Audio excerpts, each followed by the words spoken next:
Vamos a seguir hablando sobre la pandemia de COVID-19. Ya varias provincias de la República Argentina han definido la utilización de barbijos o tapaboca, como se está nombrando ahora, como un uso obligatorio. La provincia de Santa Fe lo recomienda. No, por ahora no es obligatorio. Lo decíamos en los títulos. Hoy el ministro Ginés González García va a tener una teleconferencia con funcionarios para definir cómo se va a seguir. Por este tema, y obviamente por el tema coronavirus, está con nosotros el infectólogo rosarino, el doctor Pablo Parenti. Pablo, ¿cómo te va? Muy buen encuentro y gracias por llegarte al canal.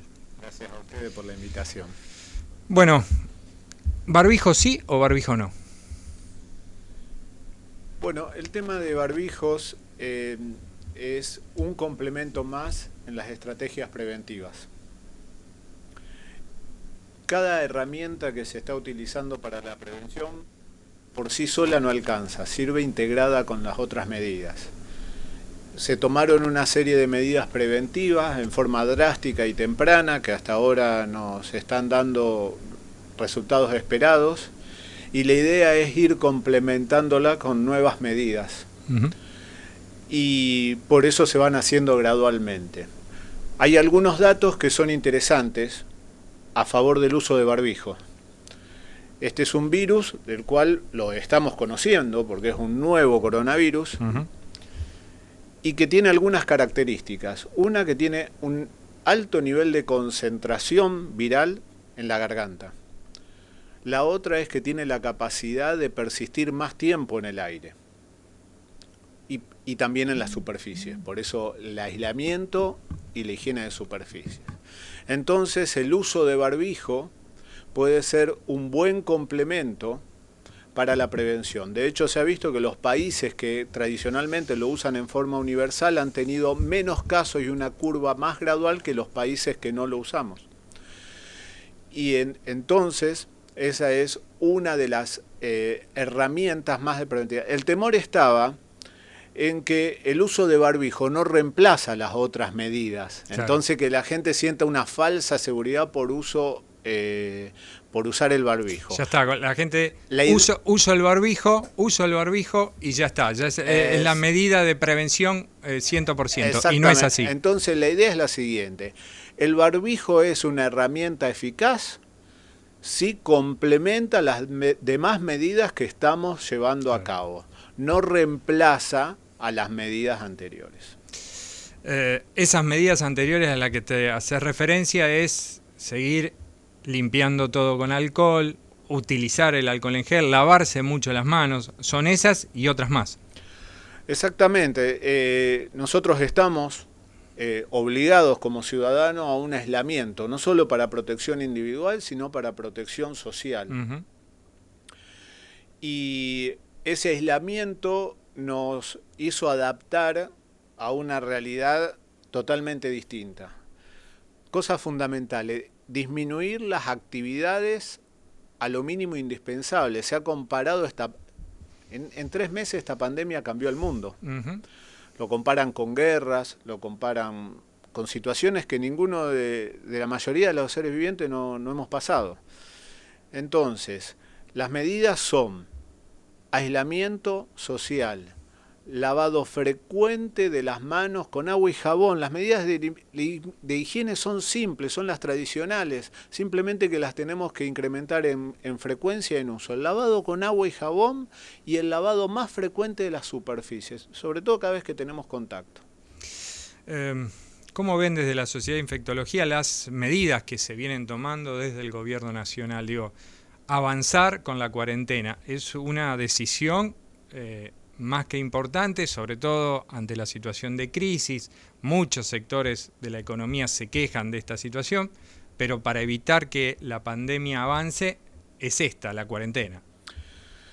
A ver, ante una situación de emergencia, que tenemos un nuevo virus que no conocemos, el grado de incertidumbre a nivel mundial es muy alto, incluso en el ámbito científico. Entonces, cuando vos tenés ámbitos de incertidumbre tan grandes, vos avanzás por consensos. vas avanzando de esa manera. Entonces las medidas del gobierno, yo creo que hubo algunas medidas que fueron fundamentales, algunas previas a esta situación. Por ejemplo, de que disponemos, por suerte, de estructuras ministeriales, Ministerio de Ciencia y Educación, Ministerio de Salud, que lo habíamos perdido. La otra situación es que asesorarse en forma temprana con expertos en distintos niveles. Entonces yo creo que las decisiones no son decisiones aisladas de los gobiernos, sino que son decisiones consensuadas entre sociedades científicas, expertos y gobierno. Acá hay una combinación de una triada, te diría. Política, que es fundamental, ciencia, que es fundamental, y después práctica, algo que se pueda llevar a la práctica diaria. También podemos decir que acompañó la situación lo que estamos viendo en el resto del mundo, digamos, que nosotros llegamos por detrás de eso. Sí, fundamental. O sea, uno de los objetivos... A ver, el objetivo a nivel mundial, ¿cuál es? Sobrevivir. Entonces, uno de los objetivos primordiales no es solo la cantidad de casos, de tener el menor número de casos posible, sino que esos casos que van a aparecer sean lo más gradual posible, porque eso nos da tiempo para poder enfrentarlo y prepararnos adecuadamente para atender a los pacientes. Los países que dilataron sus medidas o banalizaron sus medidas les fue terriblemente peor que aquellos países que actuaron en forma temprana.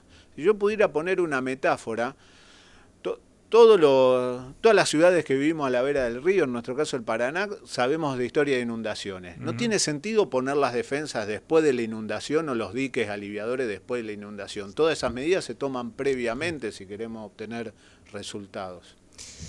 Pablo, venís teniendo encuentros, charlas con médicos en diferentes partes del mundo. ¿Cómo se espera de acá a un par de meses la pandemia en la Argentina, producto de lo que se vivió en el resto del mundo?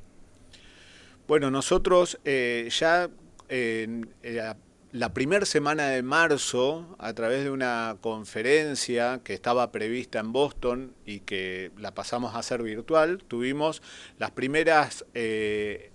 los primeros encuentros con la gente de China, de Italia, de Francia, de Estados Unidos, de España.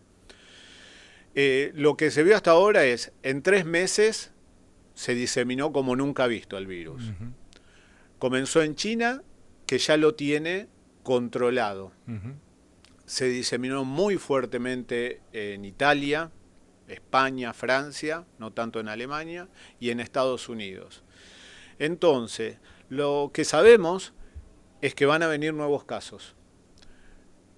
Lo que buscamos con estas medidas es que esos casos sean lo más gradual posible. Este es un virus que tiene la capacidad de mutar y replicarse tan rápidamente que una persona puede contagiar a 3. Esto quiere decir que si uno no toma medidas, los casos se pueden duplicar o triplicar día a día. Y nosotros hemos logrado que con esas medidas esa aparición se extienda a más de 10 días. ¿Quiénes, aparte del sector, de los sectores de adultos mayores, aquellas personas de más de 65 años, que afecta y mucho el COVID-19, a qué otro sector de la población, grupo etario, habría que cuidar más? Fundamental, cómo nos cuidamos, y en eso siempre hay unos criterios de prioridades. Acá hay algunas prioridades. Una en referencia a la edad. Sabemos que los casos a partir de los 50 años se empiezan a incrementar exponencialmente ya década a década. Después, personas que tienen otras enfermedades, sobre todo las cardiovasculares, hipertensión y pulmonares. Personas que tienen el hábito del tabaco. El aislamiento es un buen momento para ocuparse de abandonar el tabaquismo. Es una herramienta práctica que tenemos hoy en día para mejorar nuestro sistema de salud, aquellos que tienen el hábito del tabaco o que están en un ambiente de humo. Y el otro fundamental es el personal sanitario. Hoy a la tarde tengo un encuentro virtual con odontólogos, porque dentro del personal sanitario, obviamente que hay personas, hay adultos mayores y gente con enfermedades, pero también hay actividades que tienen mayor o menor nivel de exposición, como pueden ser los que hacen terapia intensiva, los anestesiólogos, los odontólogos, los kinesiólogos que hacen respiratorio. Entonces, debemos cuidar principalmente a los adultos mayores, aquellas personas que tienen otras enfermedades, y fumadores y personal de salud. Pablo, te agradecemos que te hayas llegado hasta el canal. Obviamente no va a ser la última, vamos a estar en comunicación. Bueno, muchas gracias por la invitación y un saludo a toda la audiencia. El doctor Pablo Parenti, aquí en la pantalla de Canal 4.